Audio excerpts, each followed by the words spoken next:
You're listening to the weekly Parsha podcast, recorded with Hashem's never-ending assistance in Ramat Beit Shemesh, Israel, 5775, 2015. This week's Parsha is Matos-Masei. We have two Parshas this week, and the beginning of the Parsha speaks about the fact that Moshe Rabbeinu was given a command. Hashem commands Moshe to command Yehoshua, Joshua, who would soon be the leader of the Jewish people after the death of Moshe. He's commanded to go and to get the nekama, to get revenge against the people of Midian. The daughters of Midian caused the Jewish people to sin through their licentious behavior and also through causing them to serve idolatry. As a result of that, 24,000 Jewish people passed away because of this aver, because of this sin, because of their disconnect from God. Now, this great sin was caused by the people of Midian, the daughters of Midian. And as a result of that, Hashem says, we need to get revenge. We need to destroy the people of Midian. Very difficult concept. What is the concept of this revenge, destruction of Midian? What is the idea behind this? We need to examine that. We need to think about that. And I'd like to share with you two different midrashim that I saw in regards to this story that are very interesting, difficult to understand. Once we get a depth in them, there's a very powerful take-home that we will have. There's two midrashim.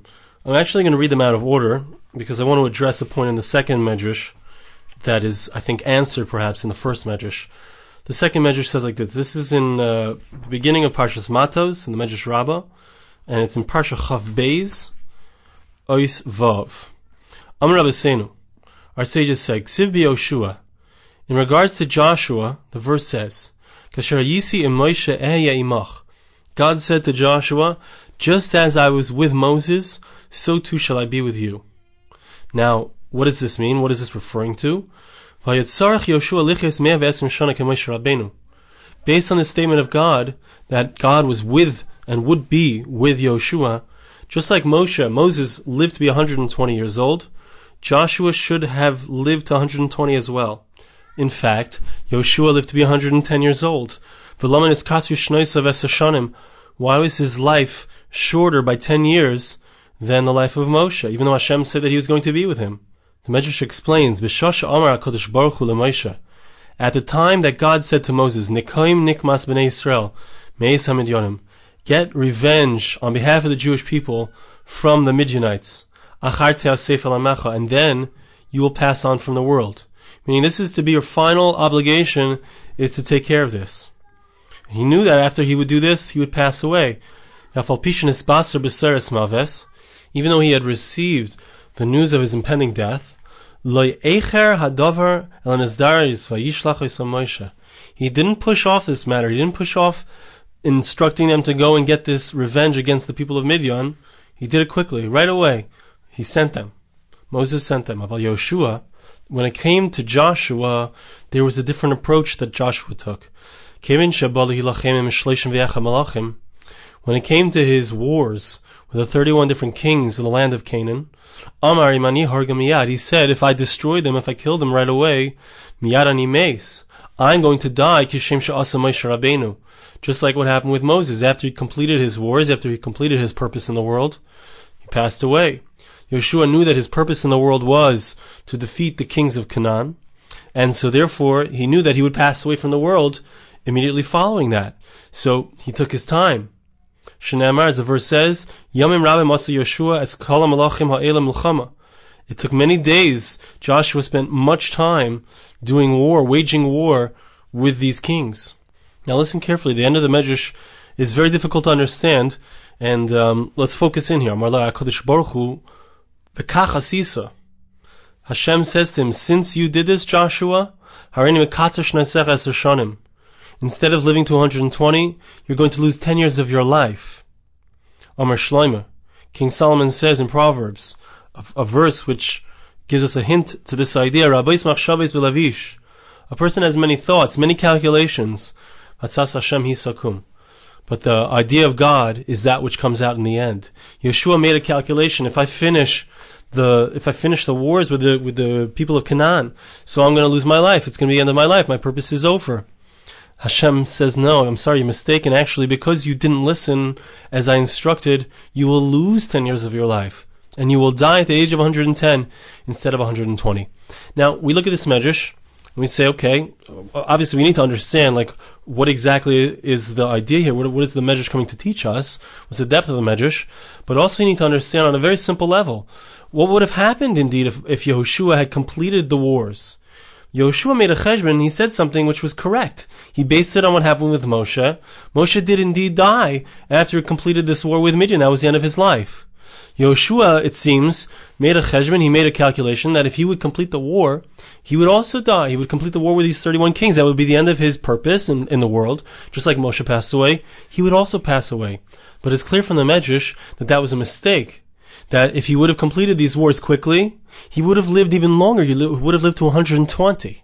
So the question becomes, how could that be? What would that have meant? How could it be that he would have fulfilled his purpose and yet he would continue to live in the world? It seems strange. Usually a person has a certain amount of time, has a certain purpose in the world to accomplish certain things.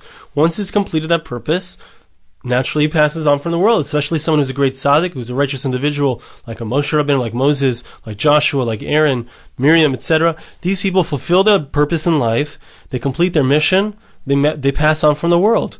So what was wrong with Yoshua's cheshbon? Indeed, what would have happened if he would have completed his mission? He would have lived many, many years beyond that. What's the understanding? How indeed would that have played itself out?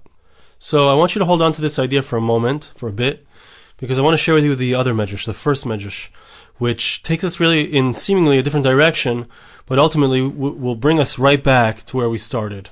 And this is in Parsha Chav Beis, letter Hey. Davar Acher, Nikoim Nikmas. Another explanation. What is the idea that Hashem commanded Moshe to get revenge, to avenge the great sin that was perpetrated on the Jewish people by causing them to sin? Zesher Amar HaKasuv. This is what the verse says in Job, chapter 36, verse 7. Lo yigra mitzadik einov. The righteous one will not be diminished in his eyes. His eyes won't be diminished. Ves malachim lakisei. And the kings to their throne. Mahu lo yigra mitzadik einov. What does the verse mean when it says that the righteous won't be diminished in his eyes? What does it mean his eyes won't be diminished? Ena kodesh baruch hu moinea min hatzadik ma sheroitze be'einai. Hashem does not prevent the righteous individual from that which his eye desires.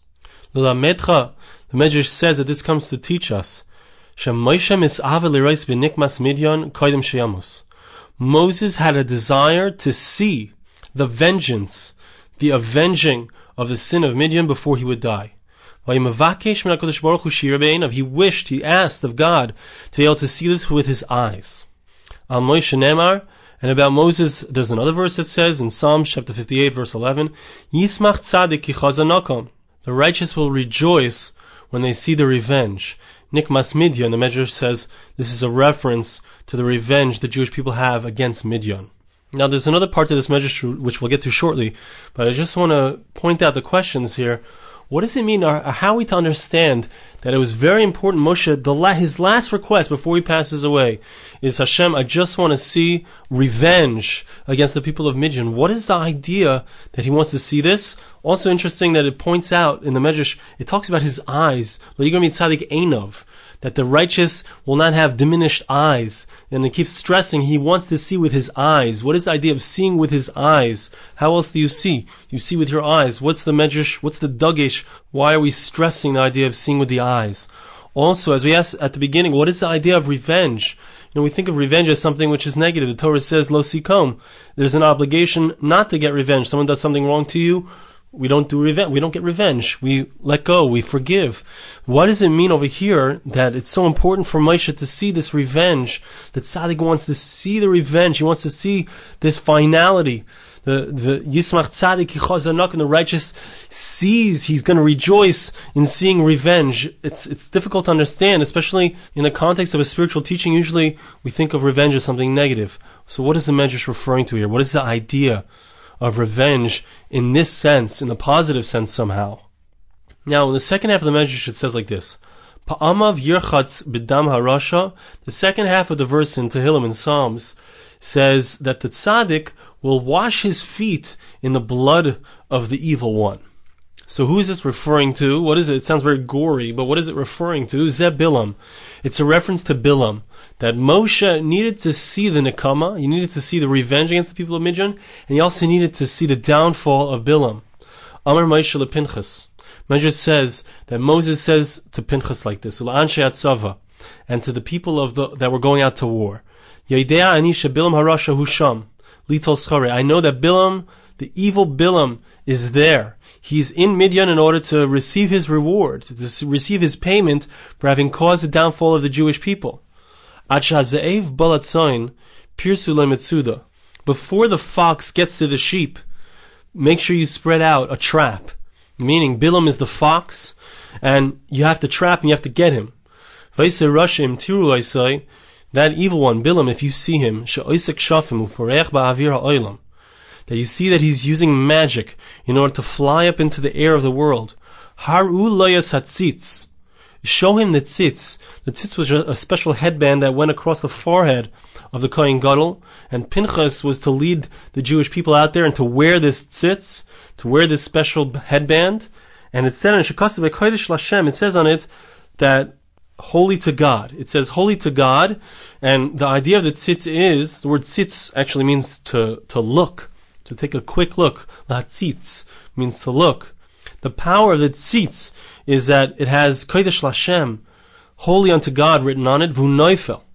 So even though Bilam is using his magic to fly up in the air, he will fall. V'hirgu I say, then you can kill him.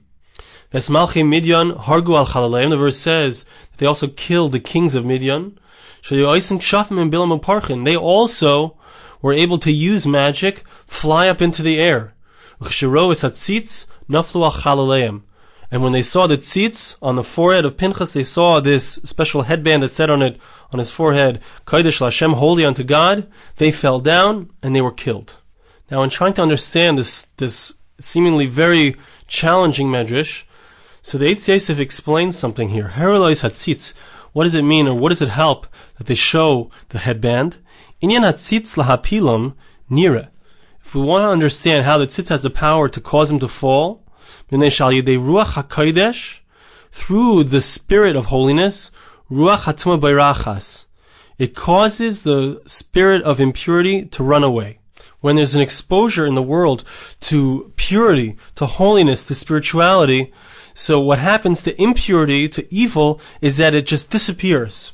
It's destroyed. Here they are using their power to fly up in the air. What happens? They're exposed to purity, the tzitz appears, and they fall, they lose their power, and they're able to be killed. Now, what's interesting, what I want to focus or point out in this second section of the first medrash, is that somehow there's a power of kedusha which is in the tzitz. The tzitz, as we said, the word tzitz is referring to this headband, but the word tzitz also means to see. And so somehow, in the concept of seeing, which is associated with the head, right? Obviously, we're able to see from where our eyes are located in our head. So we see from the head. So somehow in the power of seeing is the power of kedusha, of holiness, which melts the power of, and causes the downfall of the power of tumah, of impurity. What is the power of seeing, and how is it connected to the first part, which spoke about the tzaddik being able to see the downfall, seeing revenge? What is the concept of nekama, of revenge? What is the concept of seeing? How is that connected? And one last question, why is it that this is the final story, this is the final mitzvah that Moshe Rabbeinu, that Moses has?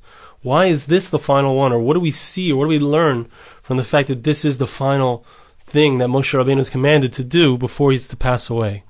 So to begin to try to understand what's going on in the Medrash, what the teaching of this Medrash is, I'd like to focus in on the word nekama, the word which we translate as revenge.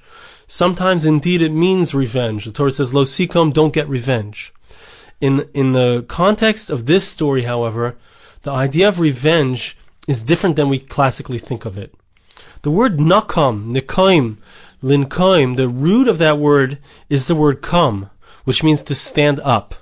Another place where we have the word kam, which is very much connected, as we'll soon see, is that we find in the dream of Yosef HaTzadik, of Joseph, it says, Hine kama alu masi v'gam nitzava, that all of the brothers, they were there, and they had these sheaves of wheat. The sheaves made a circle around Joseph's sheaf, and then Joseph's sheaf stands up. It stands up, and it stands firm. And then all of the sheaves bow down to the center sheaf. Now, the idea of kama alumasi, which is very much connected here, is the idea that, Yosef HaTzadik, he's meant to be the leader of the Jewish people. He's meant to lead his brothers. However, as a result of their kinna, of their jealousy of him, etc., there's a whole story that happens, but ultimately, his sheaf stands up. And ultimately, the brothers accept him as their leader, accept him as the one who will direct them in their spirituality and their service of God. Now, the idea of kima, of standing up, is that there was a nefila, there was a fall. There was a fall that happened. And any time there is a power that's given to ruach hatuma, to impurity, to the forces of evil, there's a fall that occurs. There's a fall. The Jewish people are caused to sin by the daughters of Midian. The Jewish people fall, and 24,000 of them die. Now, the nekama here, the root of the word nekama here is not the same as the normal thought of revenge. The word nekama here means that there's a fall that has occurred, and we need to stand up. We need to rectify that which has been destroyed, that which has fallen. We need to stand up. And the nekama that we're talking about here is a tikkun. It's a rectification. There was an evil that was perpetrated, that was caused through the forces of evil, through Midian, through Bilam. Bilam, as we spoke about previously about Amalek, interestingly, Bilam has 3 letters.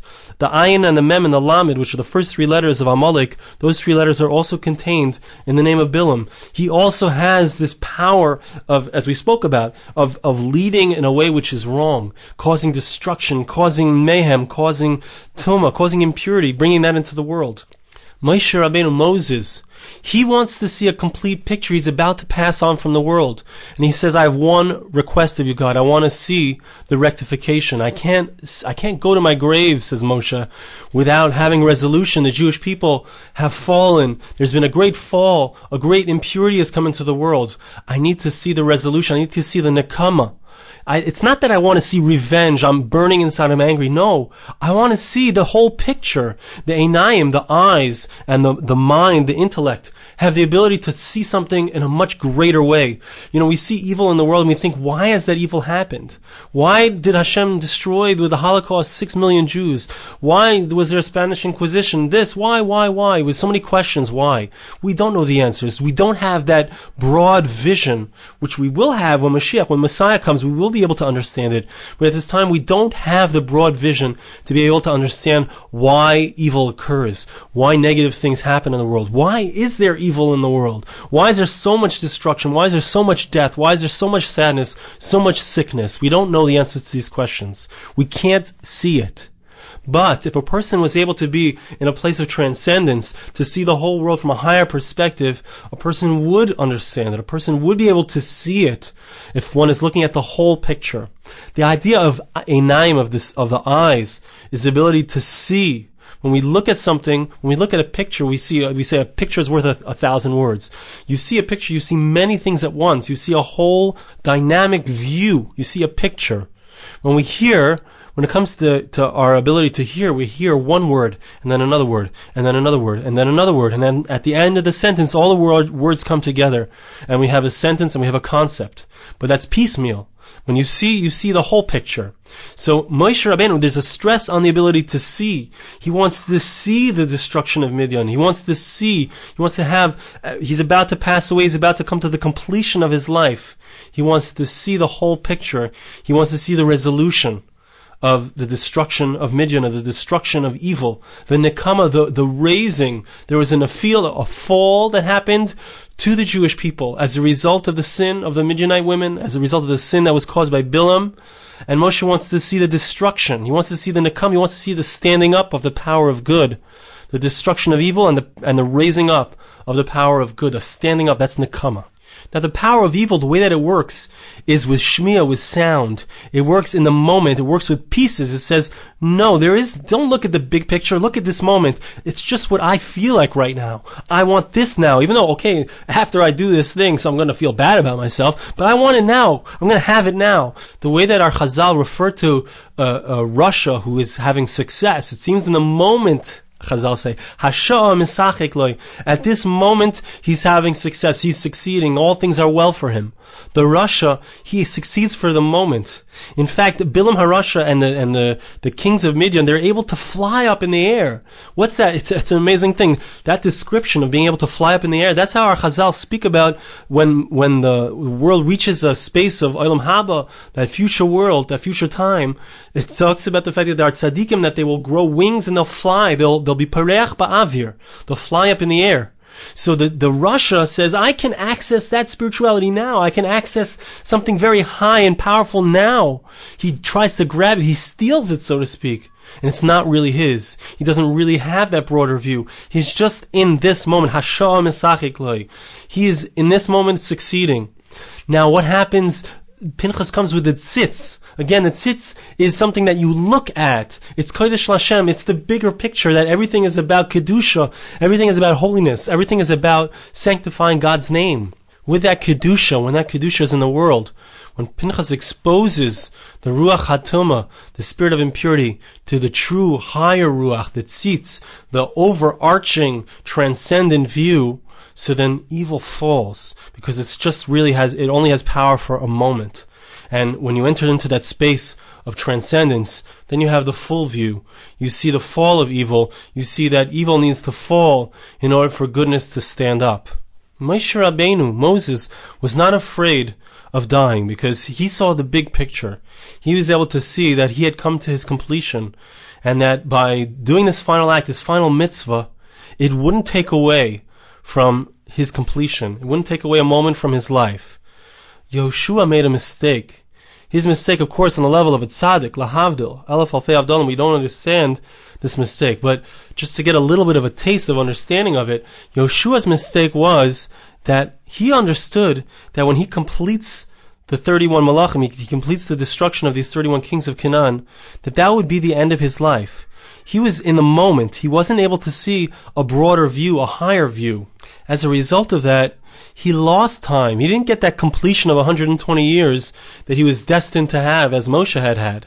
Instead, he lost it because he fell into the trap of the side of evil, of focusing in on the moment, of focusing in on right now, what do I have to complete? And then, that's the end of my life. He made that mistake of being stuck, hasha'a, in the moment, in time, and thinking that if I complete this act, then my life is over. In fact, what would have happened if he would have indeed gone and trusted Hashem, knowing that if this is his life's purpose, he needs to do it quickly. He needs to not think about the results, just follow the instruction of Hashem. When I'm overly focused on this moment, on the result, when I'm focused on the result and I'm thinking that I know what's going to happen, I'm trying to control the result, that's where I fall in and I lose the result. Because Hashem says, okay, you can do it yourself, you don't need me.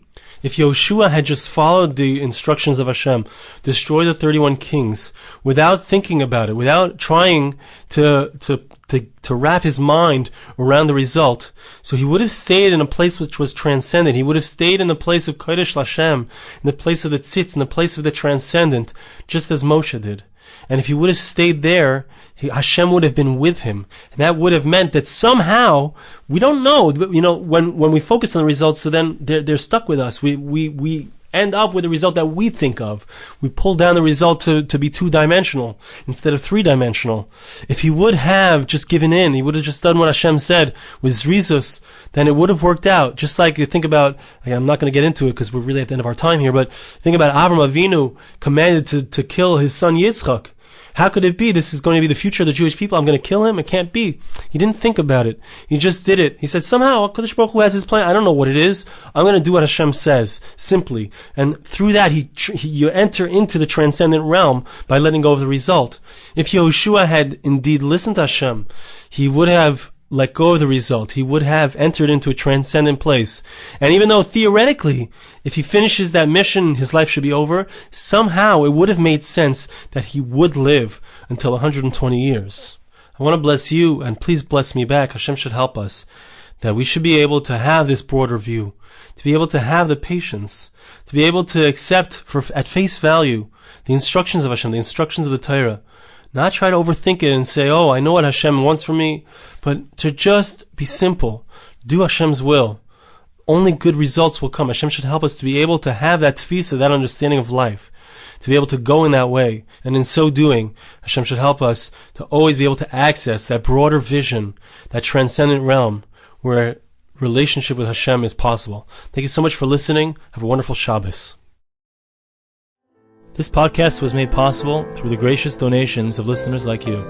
For more podcasts like this, please visit www.arigoldwag.com or search on iTunes Ari Goldwag.